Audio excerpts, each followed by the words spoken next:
SSC পরীক্ষা দিতে এসেছি, প্রিপারেশন মোটামুটি। এখন আমি দোতলার বারান্দা থেকে নিচের দিকে হাঁ করে তাকিয়ে আছি।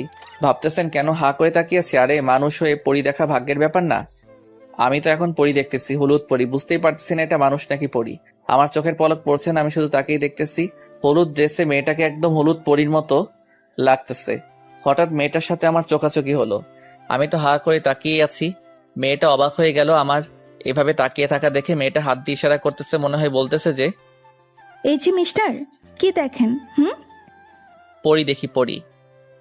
দাঁড়ান, আসতেছি, আপনার মজা দেখাবো। তারপর মেয়েটা সেখান থেকে চলে গেল। এ কি, মেয়েটা দেখতেছি সিঁড়ি বেয়ে উপরে উঠতেছে। খাইছে আমারে, মনে হয় মজা দেখাতে আসতেছে। এই সুযোগ, বাবা রবিউল পালা এখান থেকে। দৌড়ে গিয়ে নিজের সিটে চুপ করে বসে থাকলাম। কি ভদ্র, আমি কোনো মেয়ের দিকে তাকাচ্ছি না। এমন ভাব করে বসে আছি যেন আমার থেকে ভদ্র আর কেউ নেই। হঠাৎ মনে হলো আমার পাশে কোনো এক মেয়ে বসলো। আমি তো দেখছি না, আমার মাথা নিচ দিকে।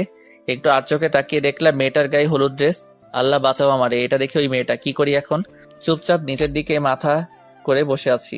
মনে হয় আজকে মেয়েটা আমার 12টা বাজাবে। বাহ, এখন তো দেখতেছি খুব ভদ্র হয়ে বসে আছেন।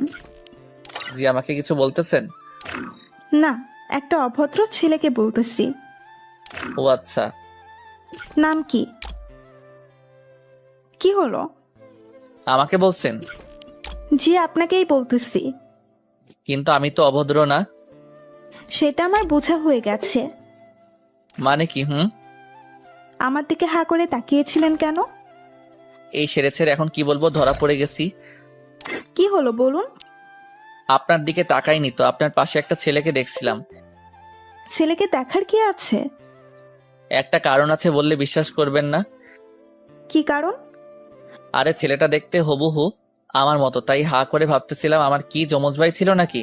মনে হয় মেলায় গিয়ে হারিয়ে গেছিল। আপনি তো মহা ফাজিল। এখানে ফাজিলের কি দেখলেন? কোথায় আমার হারিয়ে যাওয়া ভাইকে খুঁজে দিবেন তা না করে উল্টো আমার উপর চোটপাট করছেন। আচ্ছা, হারামি তো আপনি।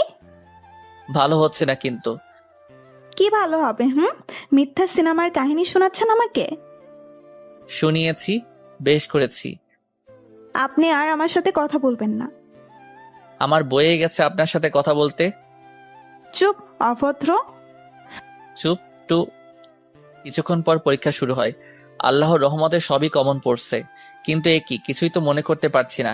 সব দোষ এই মেয়েটার, ওর জন্যই সব ভুলে গেছি। কিন্তু এখন কি করব? এদিকে ওই মেয়ে দেখছি ঠিক মতো সব লিখে যাচ্ছে। হ্যালো, আমরা কি বন্ধু হতে পারি? না, পারি না। প্লিজ এরকম করবেন না। পরীক্ষার তো হলে স্টুডেন্টই স্টুডেন্টকে দেখবে, তাই না? কথা না বলে বলে যা লিখতেছি তাই লিখেন। Thank you. পরীক্ষা শেষে হল থেকে বের হয়ে আসলাম। দোস্ত, এক্সাম কেমন দিলি? আর বলিস না দোস্ত, 2 বছর লেখাপড়া করে পরীক্ষা দিতে এসেছি। কমন পড়েছে, বাট সাইড কমন দিয়ে লিখতে হলো। মেয়ে নাকি ছেলে? ওই যে ওই মেয়ে। ওরে আল্লাহ রে, এত সুন্দর মেয়ে! আমি তো এখনই ওই মেয়ের উপর ক্র্যাশ খামু। শালা আমি 3 ঘন্টা আগে খাইছি। কিছু বলতে পারছস? হুঁ, খালি ঝগড়া করেছি। আচ্ছা, মেয়েটারে ফটাই ফেল। পড়বে তো? চেষ্টা কর। আচ্ছা তুই দাঁড়া, আমি মেয়েটার সাথে কথা বলে আসি। তারপর আমি মেয়েটার কাছে এসে বললাম, এই যে আপনার নাম কি? পড়ি। আপনার? চিন, হি হি হি। আস্তে হাসছেন, মুখে মাছি ঢুকে যাবে। আচ্ছা আমরা একই ক্লাসে তো পড়ি, তাহলে আমরা তুমি